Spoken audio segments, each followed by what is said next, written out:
Imagine living in a city where women vanish without a trace. One after another.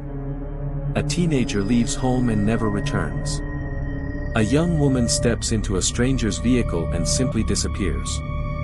Weeks later, a body is found in the woods. Then another. And another. Soon, police realize they are not hunting an ordinary criminal. They are hunting a serial killer. But what made this case truly terrifying wasn't just the number of victims. It was the fact that the killer looked completely normal. He worked a regular job. He had neighbors who liked him. He attended church. He was married. And for nearly 20 years, he managed to evade one of the largest murder investigations in American history. By the time he was finally caught, he had confessed to killing at least 48 women and later claimed the real number was much higher. His name was Gary Ridgway. The world would come to know him as the Green River Killer. This is the chilling story of how one man became one of America's most prolific serial killers, how he fooled investigators for decades, and how modern science finally exposed the monster hiding behind an ordinary face. Gary Ridgway was born on February 18, 1949, in Salt Lake City, Utah. He was the second of 3 sons born to Thomas and Mary Ridgway. From the outside, the family appeared ordinary. Behind closed doors, however, life was often tense and dysfunctional. Relatives later described Gary's mother as strict, controlling, and quick to punish her children for even minor mistakes. Years later, Gary would reveal disturbing feelings toward his mother. He claimed he experienced both anger and sexual attraction toward her, emotions that deeply confused him during adolescence. Psychologists would later examine these conflicting emotions as possible clues to his future behavior. School was not easy for Gary. He struggled academically due to dyslexia and was held back a grade. His IQ was reportedly measured in the low 80s. Classmates often viewed him as socially awkward and different.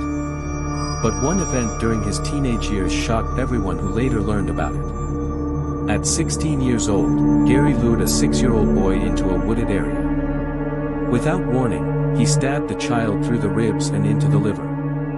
Miraculously, the boy survived. Despite the seriousness of the attack, Gary escaped significant consequences. Many investigators would later look back on this incident as an early warning sign of the violence that was to come. After graduating from high school in 1969, Gary married his teenage sweetheart, Claudia Craig. Around the same time, he joined the United States Navy and was sent to Vietnam. While serving aboard a supply ship, Gary frequently sought out prostitutes. He contracted sexually transmitted diseases but continued his behavior despite the risks. His marriage quickly collapsed. The divorce occurred within a year. Over the following years, Gary entered multiple relationships. Friends often described him as polite and friendly. Yet women who knew him described a darker side. His second wife later claimed he once placed her in a chokehold. Others described an unusually intense sexual appetite. Several partners reported that he demanded sex multiple times a day and often wanted encounters in isolated outdoor locations. At the same time, Gary became deeply religious. He carried a Bible. He preached to others. He read scripture aloud at home and at work. Yet despite his religious devotion, he continued visiting prostitutes. The contradiction between his beliefs and his actions appeared to create deep resentment. Over time, that resentment would become deadly. Gary later admitted that he hated prostitutes. Yet he constantly sought their company. It was a dangerous obsession that would eventually lead to unimaginable violence. In July 1982, a horrifying discovery was made. The body of a young woman was found near Washington State's Green River. Soon, more bodies began appearing. Victims were found in wooded areas, rivers, and remote locations around Seattle and Tacoma. Most were young women. Many were runaways. Others worked as prostitutes. Fear spread rapidly throughout the region. Families worried every time a daughter left home. Police soon realized they were dealing with a serial killer. A special investigation team known as the Green River Task Force was formed. As investigators searched for answers, the killer continued hunting. Gary Ridgway later admitted that he deliberately targeted vulnerable women because they were easier to approach. He often showed potential victims a photograph of his young son. The picture made him appear harmless, trustworthy, safe. Once the women entered his vehicle, Gary would drive them to secluded locations. After engaging in sexual activity, he would suddenly attack. Most victims were strangled. Many never had a chance to fight back. Their bodies were dumped in remote areas where they might remain undiscovered for months or years. The murders escalated rapidly. Between 1982 and 1984 alone, dozens of women disappeared. The Green River Killer had become one of the most feared criminals in America. One of the most disturbing aspects of the case was how ordinary Gary appeared. He worked as a spray painter at the Kenworth truck factory. He paid his bills. He attended church. He lived what appeared to be a normal life. Yet behind that ordinary appearance was a man leading a horrifying double life. Investigators repeatedly received tips about Gary. In fact, he became a suspect as early as 1983.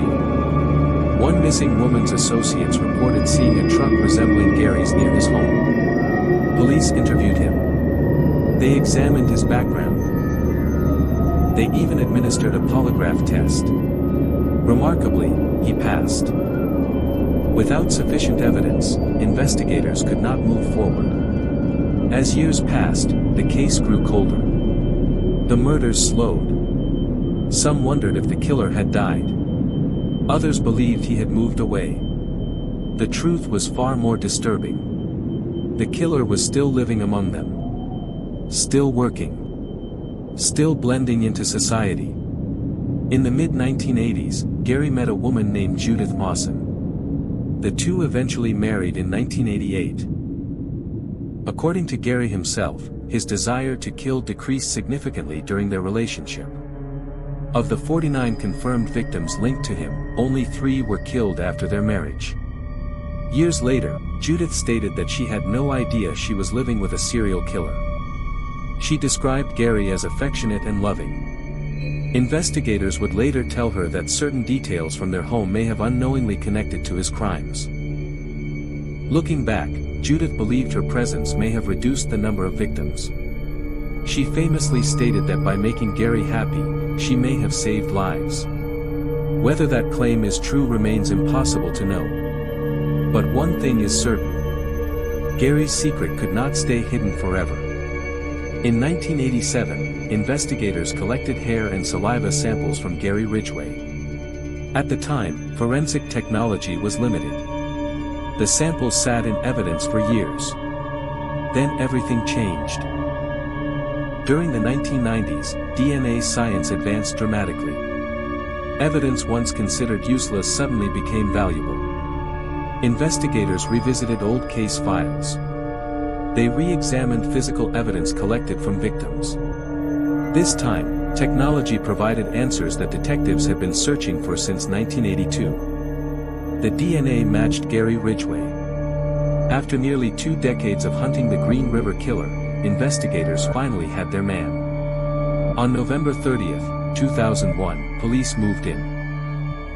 Gary was leaving work at the Kenworth truck factory when officers arrested him. The man who had spent years hiding behind an ordinary life was finally exposed. The evidence against Gary was overwhelming. Faced with the possibility of execution, he entered negotiations with prosecutors. The result was one of the most significant plea agreements in criminal history. In exchange for avoiding the death penalty, Gary agreed to confess and reveal information about his victims. What followed shocked even seasoned investigators. He explained how he selected victims, how he gained their trust, how he killed them, and where he left their bodies. Over months of interviews, he confessed to 48 murders. Later, he suggested the true number may have been as high as 71. He admitted returning to some victims' remains after death. He admitted deliberately moving bodies to confuse investigators. He admitted targeting women he believed nobody would miss. For the families listening to these confessions, the truth was devastating. But for many, it finally brought answers after years of uncertainty. On December 18, 2003, Gary Ridgway stood before a judge. The sentence was extraordinary.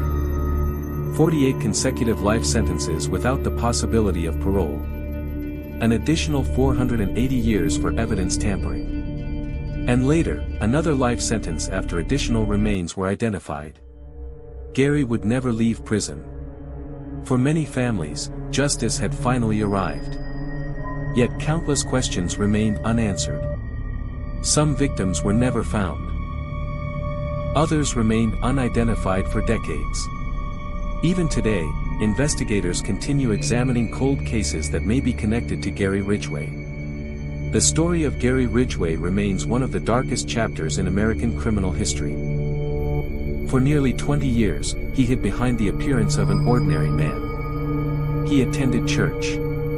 He held a steady job. He smiled at neighbors. Yet behind that mask was a predator responsible for the deaths of dozens of women. His case changed criminal investigations forever. It demonstrated the power of DNA evidence. It showed how dangerous assumptions can be. And it reminded the world that evil does not always look frightening. Sometimes it looks ordinary. Sometimes it hides in plain sight. And sometimes, it takes decades before the truth is finally uncovered. The Green River Killer is now an old man serving multiple life sentences behind prison walls. But the scars left by his crimes continue to affect families, investigators, and communities to this day. And for many, the question still remains.